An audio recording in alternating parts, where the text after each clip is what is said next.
Hello my precious little eggies, welcome back to the channel. We're here today to celebrate the recent release of the Polaroid Now Plus, but more importantly, my friends over at Grounds, which is a local coffee and donut shop, they're releasing new donuts. So we're gonna talk about that instead. Jokes aside, I went over to Grounds to do a shoot with my buddy Nick because he does a lot of video and photography work as well, and I thought it'd be a great opportunity to test out the new Polaroid Now, along with a few other cameras like the Mamiya 645 and the Canon AL1. And of course, we can't forget my least favorite child, the Polaroid Go. But before any of that, why don't you take that subscribe button and give it a little kiss. Mwah. Food photography is something that I have absolutely zero experience with, and looking at Ground's Instagram, it looks like Nick knows what he's doing, so hopefully we can learn a few things today. I'm learning.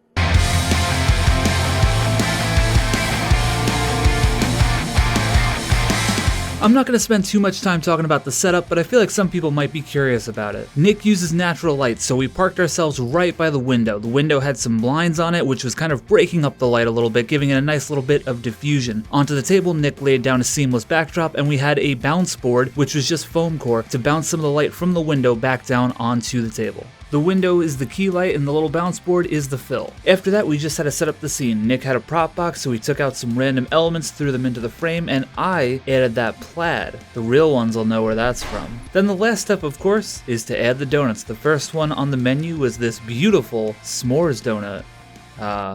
Which tasted pretty good, to be honest. I wanted to get an overhead shot, so I stood in a chair and I took a couple of test frames. I used the round frames on the Now Plus, and the Polaroid Go only has one type of film, so I used that.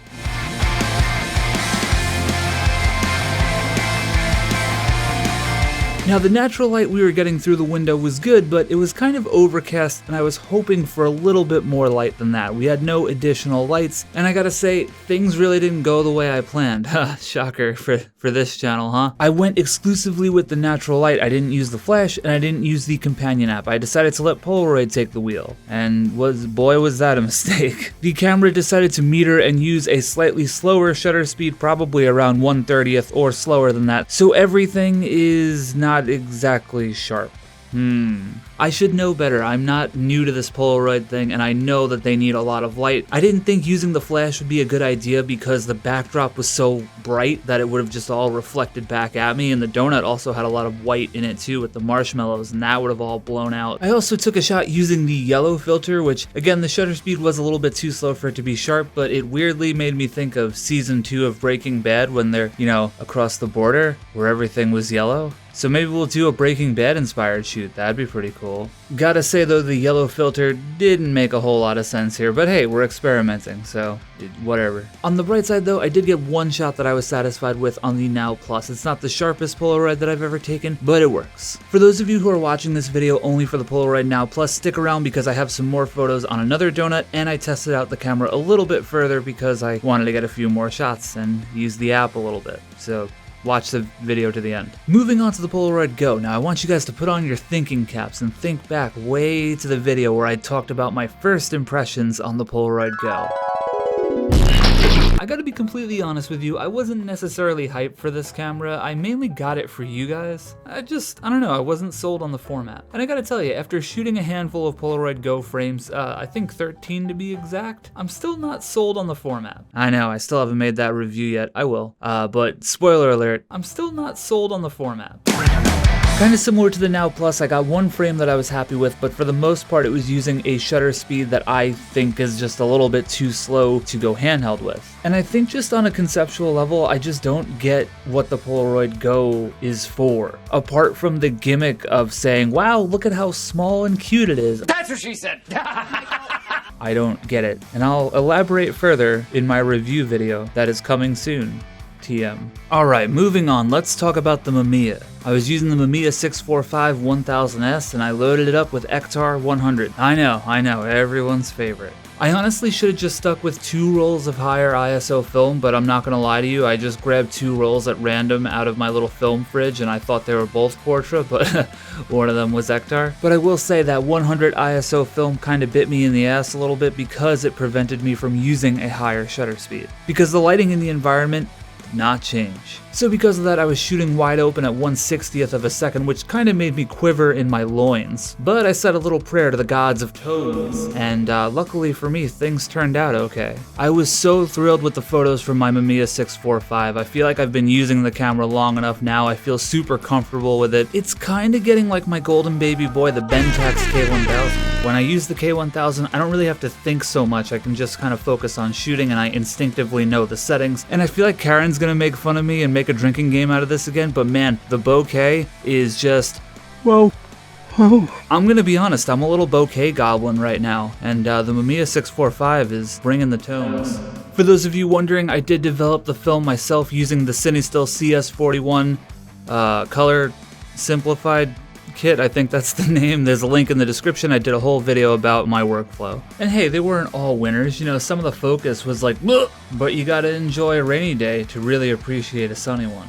You know what I mean? Moving on to the Canon AL1. Now, I'm not going to spend too much time talking about this camera because I'm actually making an entirely separate video about that camera because I find it particularly interesting. I think it's a really cool camera. But all you need to know, it's a 35mm camera. I had Kodak Gold in there and I shot a few frames. It was just a couple left on the roll and they looked pretty nice. I was using a 135mm lens for that. The bokeh was pretty nice. The minimum focusing distance of the 135mm I was using, along with the little stand thing that the donut was sitting on, actually prevented me from taking overhead shots. I wasn't able to pull focus, but I was able to do it on the second donut, which you'll see in just a sec. On to the second donut. Now I used the same cameras again, and I kind of had a very similar experience with all the cameras on the second donut. So enjoy some photos, and then I'll talk about some things I learned and show you a few more Polaroids from the Polaroid Now Plus.